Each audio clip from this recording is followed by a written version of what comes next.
JL Pisa Wi-Fi, top quality Wi-Fi Vendo machine. So hello guys, so another tutorial na naman ang ituturo ko sa inyo kung paano mag-update ng old version to new version, no? So simple lang ang gagawin natin. So disable Kiosk mode muna natin. So sa pag-disable ng Kiosk mode, need natin pindutin yung power button ng 2 times and then plus volume up. Sa pag-disable ng Kiosk mode, so kailangan natin pindutin si power button ng 2 times plus volume up.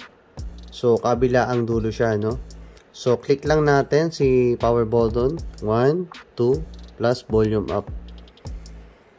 So ganyan na yung lalabas dun sa mga screen nyo, no? So pag ganyan na lumabas sa screen natin, click lang natin si tatlong dot sa taas, sorry. So makikita natin dito is yung download update. So bago natin gawin yung download update, dapat muna i-connect natin si tablet sa internet natin. Kung wala kayong internet, pwede muna natin siyang i-hotspot dun sa ating mga phone. So down lang natin, then click lang natin yung wifi na name, lalabas na yan. Then sa akin, Sogo Hotel, so bahala na kayo kung saan nyo siya i-connect, basta dapat merong internet. So connect natin siya, lagay natin yung password.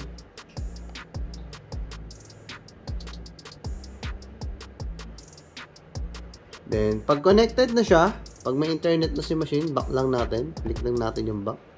Then punta na tayo sa download update. So click lang natin si download update.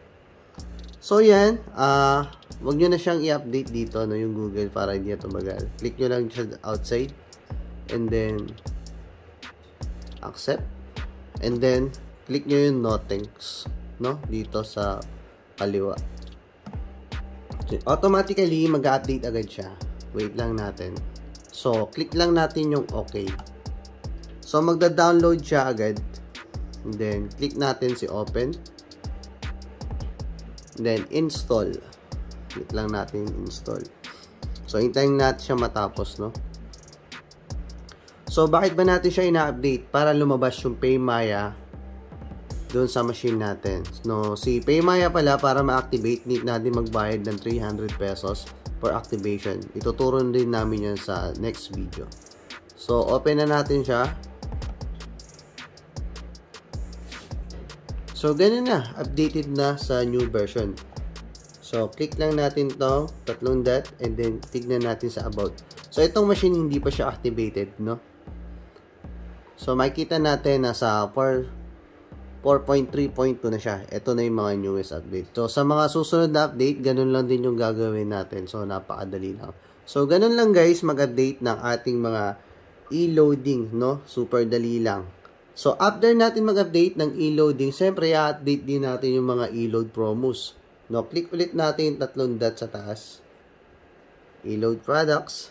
And then, click natin itong si update. So, dapat connected pa rin sa internet. So, ganun lang mag-update. After ma-update nyan, may lalabas na ganyan. And then, mag-applying data siya. And then, makikita natin dito, e-loads products is updated. So, after nun, then after nyo ma-update, so, ito na yung lalabas sa screen nyo. E-load products successfully synchronized from the server. So, ibig sabihin, updated na siya. Then, click lang natin yung back. Back ulit. Then, tatlong dot sa taas, Kiosk mode, para mag-lock ulit si machine. Sorry, Kiosk mode. So, ganun lang guys yung pag-update sa ating mga machine, no? Doon para ma-update yung mga promos, mga e-loads ng ating Vendo machine. So, ganun lang guys. Thank you.